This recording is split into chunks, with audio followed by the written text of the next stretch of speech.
অর্থনীতি স্থিতিশীল অবস্থায় এনে নিম্ন আয়ের মানুষকে স্বস্তি দেয় বাজেটের মূল উদ্দেশ্য জানান পরিকল্পনা উপদেষ্টা ডক্টর ওয়াহিদউদ্দিন মাহমুদ। তাই বিগত সরকারের নেয়া প্রকল্প বন্ধ করছে না অন্তর্বর্তী সরকার। বাজেটে ১২৫০ প্রকল্পের মধ্যে আওয়ামী লীগের আমলেই ১২০০ প্রকল্প থাকছে। আরটিভিকে দেয়া একান্ত সাক্ষাৎকারে পরিকল্পনা উপদেষ্টা বলেন, এই প্রকল্পগুলো বাস্তবায়নে বাজেটের বড় অংশ চলে যাচ্ছে। আরও জানাচ্ছেন তৌহিদুর রহমান।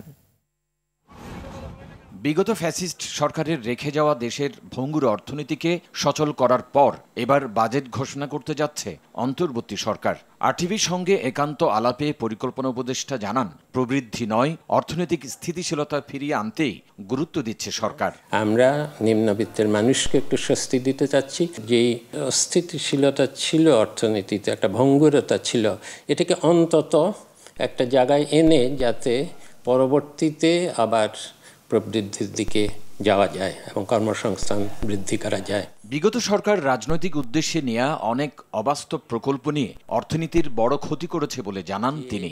আমরা তো উত্তরাধিকার সূত্রে এত প্রকল্প পেয়েছি এবং সেই সব প্রকল্পগুলোর মধ্যে অনেক অসঙ্গতি আছে, অনেক বাড়তি ব্যয় আছে, নকশার ভুল আছে, যেই রাস্তা যেখান দিয়ে যাওয়ার কথা তার থেকে রাজনৈতিক কারণে অন্যদিক দিয়ে গিয়েছে।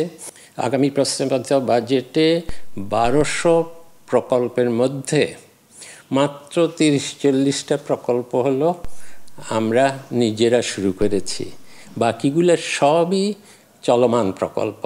বাজেটে বরাদ্দ বাড়ছে শিক্ষা ও জ্বালানি খাতে, তবে সার্বিক বাস্তবতায় ভর্তুকি কমানো যাচ্ছে না বলেও জানান পরিকল্পনা উপদেষ্টা। বন্ডের আকারে এবং কিছু নগদ অর্থ শিক্ষকদের কল্যাণ ভাতা এবং অবসর ভাতার জন্য দেওয়া হচ্ছে।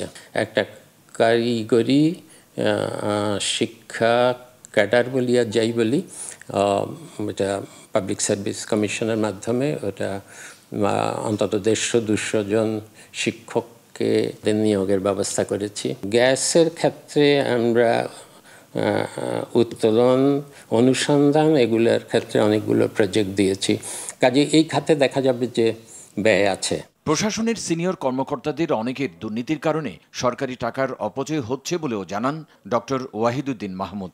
অনিয়ম এবং বিশৃঙ্খলা এত বেশি, এখানে আসলে একটা সুশাসন ফিরিয়ে না এনে শুধু অর্থ বরাদ্দ দিয়ে কিছু হবে না। তৌহিদুর রহমান, আরটিভি, ঢাকা।